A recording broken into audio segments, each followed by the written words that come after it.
Good afternoon dear students. ये विंड में कंक्रीट टेक्नोलॉजी का लेक्चर नंबर 6 है, यूनिट 2 का। इसमें हम जो है नॉन डिस्ट्रक्टिव टेस्ट के बारे में डिस्कस कर रहे थे। तो एनडीटी टेस्ट में हम हाफ सेल पोटेंशियल मेथड के बारे में डिस्कस करेंगे।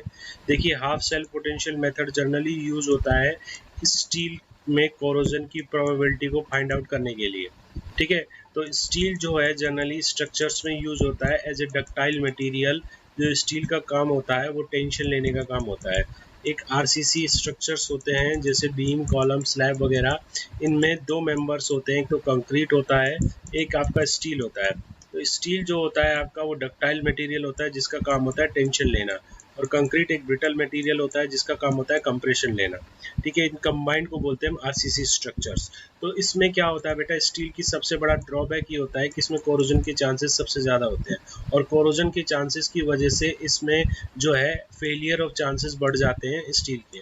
तो स्टील जल्दी फेल होगा तो आपका आरसीसी का स्ट्रक्चर भी जल्दी फेल हो जाएगा। तो ये एक मेथड्स होता है जिसमें हम स्टील पर कोरोजन की प्रोबेबिलिटी को फाइंड आउट करते हैं।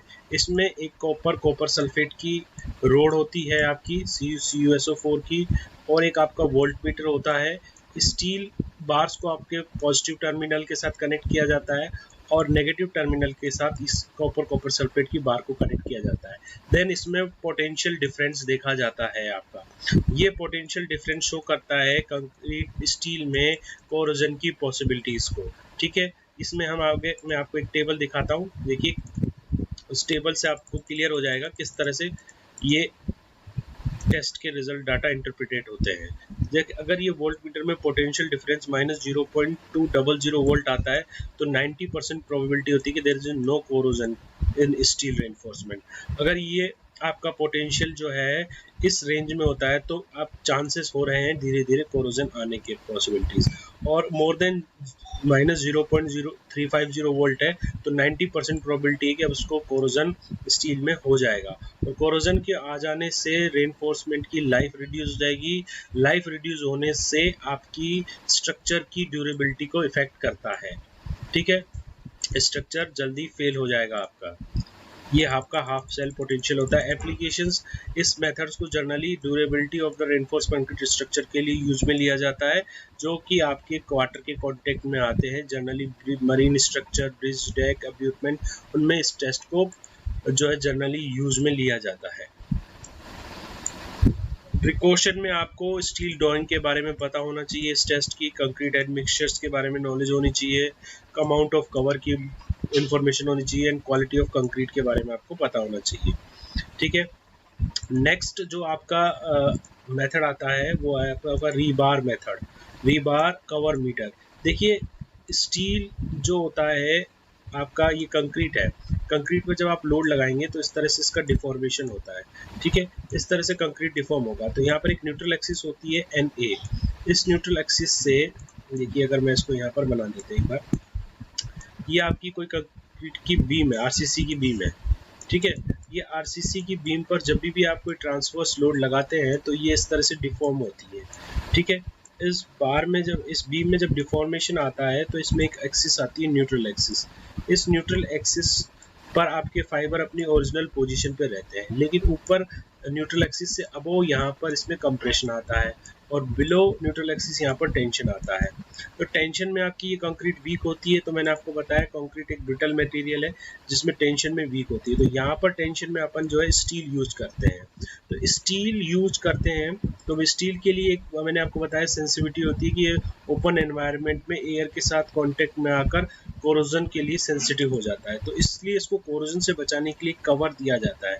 तो बॉटम ऑफ द बीम और बॉटम ऑफ द रेनफोर्समेंट के बीच की जो डिस्टेंस होती है ये कवर कहलाती है आपकी। ठीक है, इस कवर की वैल्यू फिक्स होती है। बीम के केस में ये कवर 25 mm होता है। ठीक है, और कॉलम के केस में ये कवर जो है 40 mm होता है। कॉलम के केस में कवर 40 mm होता है। तो इसी कवर को फाइंड आउट करने के लिए ये टेस्ट यूज किया जाता है, रीबार कवर मीटर टेस्ट, जिसमें ये स्टील रेनफोर्समेंट का डायामीटर, कितना डायामीटर यानी कितने फाई की ये बार्स है, ये फाइंड आउट करना, और कवर फाइंड आउट करने के लिए ये मेथड जनरली यूज में लिया जाता है। देखिए, इस मेथड को किस तरह से परफॉर्म किया जाता है। इसमें ये इलेक्ट्रोमैग्नेटिक डिवाइसेस होता है ठीक है। दूसरा इसमें ये प्रॉप होते हैं, प्रॉप्स। इस इलेक्ट्रोमैग्नेटिक डिवाइस से इसमें मैग्नेटिक वेव्स को जनरेट किया जाता है। ये मैग्नेटिक वेव्स कंक्रीट में ट्रेवल करती हैं। ट्रेवल करने के बाद जहाँ पर ये स्टील की लोकेट होता है उससे ये टकराकर वापस आ जाती हैं। तो उससे आपको ये डिस्टेंस मेजर करने में हेल्प करता है ये इलेक्ट्रोमैग्नेटिक डिवाइस ऑपरेटर्स।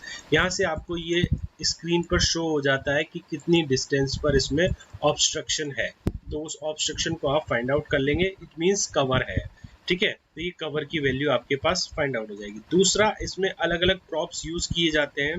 जैसे फॉर एग्जांपल ये आपका जो है, ये देखिए, ये वाला कवर आपका जो प्रॉप है वो डायमीटर को फाइंड आउट करने के लिए किया जाता है। इस बीम में अलग अलग रेनफोर्समेंट के डायमीटर्स यूज में आते हैं। तो उसमें जो है, सपोज कीजिए 20 mm का आपने डायमीटर यूज किया है, तो अगर आपको ये फाइंड आउट करना है, आपके पास ड्राइंग नहीं है, तो उसके लिए ये टेस्ट सूटेबल होता है। इस टेस्ट से आप जो है इस बीम के अंदर जो रेनफोर्समेंट रखा हुआ है उसका डायमीटर आप फाइंड आउट कर सकते हैं। ठीक है। दूसरा जो है डेप्थ प्रोब की, तो डेप्थ प्रोब आपका कवर मेजरमेंट फाइंड आउट करने के काम आता है कि कितना कंक्रीट का कवर है।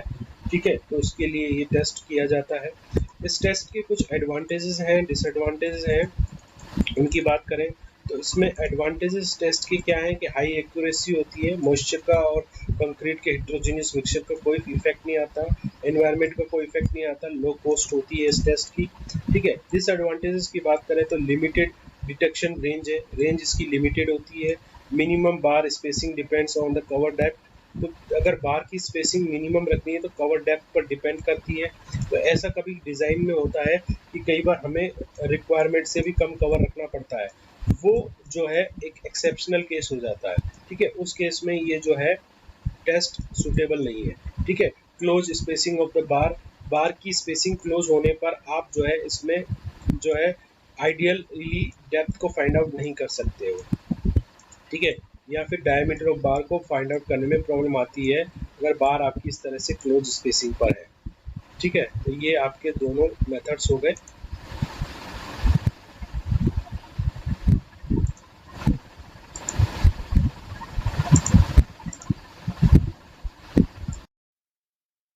लेक्चर में हमने डिस्कस किया था हाफ शेल पोटेंशियल मेथड के बारे में। तो ये कोरोजन रेजिस्टेंस मेजर करने के काम आता है ये मेथड। ये नॉन डिस्ट्रक्टिव टाइप मेथड्स है जिसको हमने डिस्कस किया है। तो ये कुछ रिजल्ट्स हैं जो आपको चांसेस पूरे हैं कि एग्ज़ाम में अगर ये मेथड पूछा जाता है तो आपको ये जो डाटा है वो याद होना चाहिए। ठीक है, जैसे कि अगर वोल्ट मीटर में जो वोल्टेज है अगर वो लेस देन 0.200 वोल्ट से कम आती है तो 90% प्रोबेबिलिटी ऑफ नो कोरोजन के। अगर वोल्ट मीटर में वोल्टेज जो है -0.200 वोल्ट से -0.305 वोल्ट आती है तो an increase probability of corrosion की। और अगर मोर देन -0.350 वोल्ट आती है तो 90% प्रोबेबिलिटी है कोरोजन की।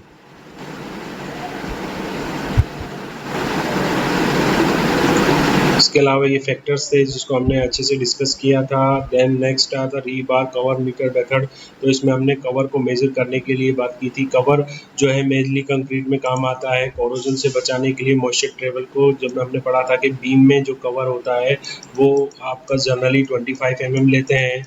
ठीक है, कॉलम के केस में ये कवर जो है 40 mm लेते हैं। ठीक है, स्लैब के केस में ये कवर जो है आपका 15 mm लेते हैं। तो ये डिफरेंट कवर्स हैं जिनको हम यूज़ में लेते हैं कंक्रीट में। कवर का जो मेजर रोल होता है वो एटमॉस्फेयर में जो भी एटमॉस्फेरिक वाटर है उसको कंक्रीट के अंदर ट्रेवल होने से बचाता है।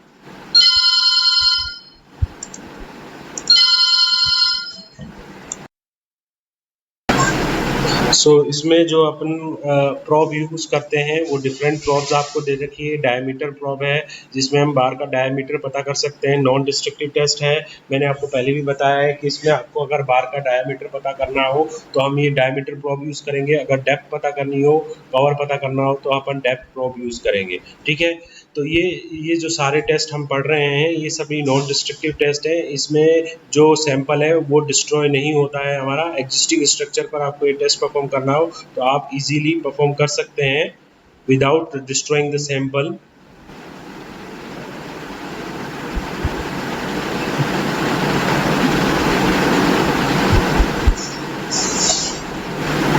री बार का मतलब यहाँ पर जो है रेनफोर्समेंट से है। रेनफोर्समेंट एडवांटेज में देखिए high accuracy, not influenced by moisture and heterogeneity of the concrete, unaffected by environmental agency, low cost होती है। लेकिन डिसएडवांटेज की बात करें तो उसमें लिमिटेड डिटेक्शन रेंज होती है, minimum bar spacing depends on the cover depth, close spacing bars, ये सब चीज़ों का थोड़ा सा ध्यान रखना है हमको।